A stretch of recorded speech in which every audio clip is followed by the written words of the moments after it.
Do you know which country is the biggest producer of opium in the world? Myanmar. Do you know which country follows suit? Afghanistan. And do you know that India is one of the biggest single market for illicit opioids?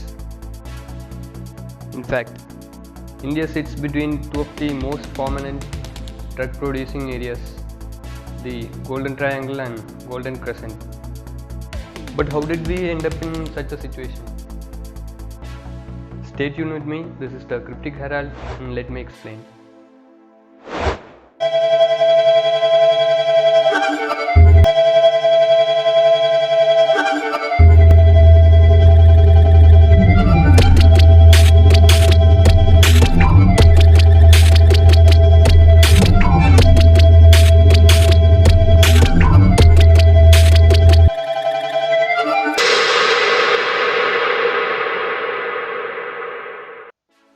Our story starts with the poppy plant.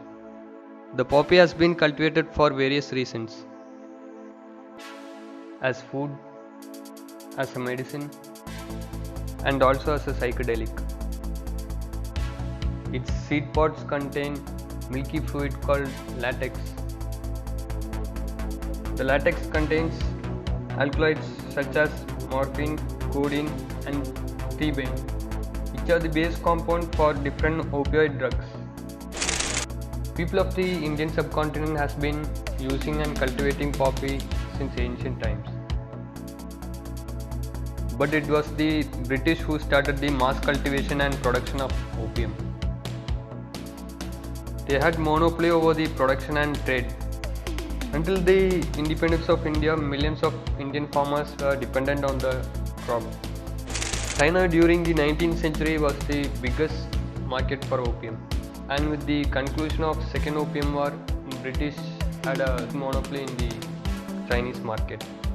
With the Treaty of Tianjin, after Second Opium War, British legalized opium trade with China. Thus this established a proper market and supply chain for the opium for decades to come in Asia. But by the start of the 20th century, the British India reduced its production and export owing to the effects of its use across the empire. After independence, Government of India decided to stop the non-medical consumption of opium and its derivatives, but it had adopted the 1876 Opium Act and Dangerous Drugs Act of 1930, colonial acts which needed reforms. The Opium Act provided just a blanket ban on opium and its derivatives, whereas it was the state governments and the local entities that handled criminal cases that dealt with opioids.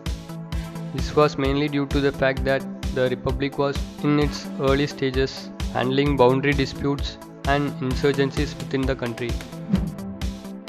It was only in 1985 India properly reformed laws governing cultivation, production and refinement of illicit and licit drugs. That too under the pressure for ratification of 1961 UN Single Convention of Narcotic Drugs, promising it will enforce the law within 25 years of signing the convention. And thus as a result, in 1986, Narcotics Control Bureau was born. Until then, India never had a dedicated agency for narcotics, whereas Pakistan had established the Pakistan Narcotics Board as early as 1957 and even reformed it into Pakistan Narcotics Control Board by 1973 as per the 1961 UN Single Convention, well before the 1986 deadline. Meanwhile, ISI under the Zia-ul-Haq encouraged cultivation of opium in the Fatah region of Pakistan. They also helped the Mujahideen in setting up opium cultivation throughout Afghanistan. The ISI also fostered drug lords, traffickers and producers, thus starting a new era of narcotics in South Asia.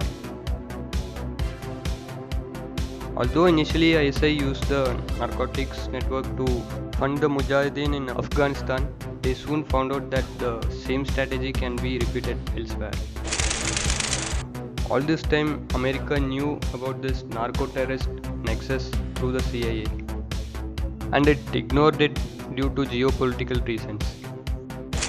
This, combined with the Iranian Revolution in 1979, which opened new smuggling routes, sealed the fate of the region dubbed today as the Golden Crescent. The British cultivated opium throughout Myanmar during its colonial history, and in the 80s, Myanmar faced a dilemma similar to Pakistan.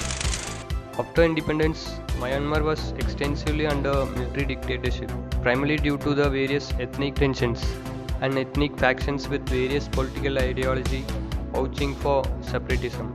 The Myanmar military had nationalized most of its economic sectors, thus taking a socialist stand and leaning towards the USSR during the Cold War. This often led to its isolation from the West and its allies that hurt its economy.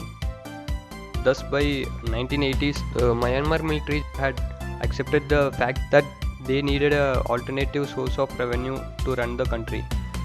Meanwhile, the Kuomintang National Army of Republic of China were defeated by the communists during the Chinese Civil War and were forced to flee into Myanmar. The Kuomintang lacked resources and funds. At the same time, the 1961 UN Single Convention, which was being ratified in the 70s and 80s across the world, especially in South and Southeast Asia, led to a big vacancy for opium producers in the black market. The Kuomintang had established control over a sizable portion of area in the Shan state of Myanmar. They took advantage of the global situation and established cultivation and refinement of opium, and established smuggling routes through Thailand and Laos. Thus, they set up a new supply chain for opium in Southeast Asia, notoriously dubbed the Golden Triangle. Behind the scenes, the CIA had indirectly been helping in setting up this narco network. The Myanmar military also took advantage of the same situation and partnered with various militias in setting up their own drug network.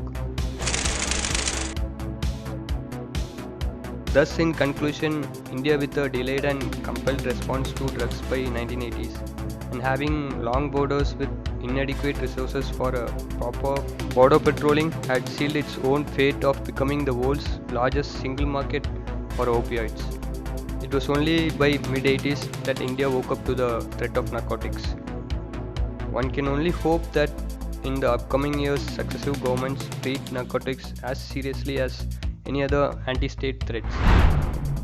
Hope you found the video informative. Like, share and subscribe. Don't forget to press the bell button. Until next time, this is the Cryptic Herald signing off.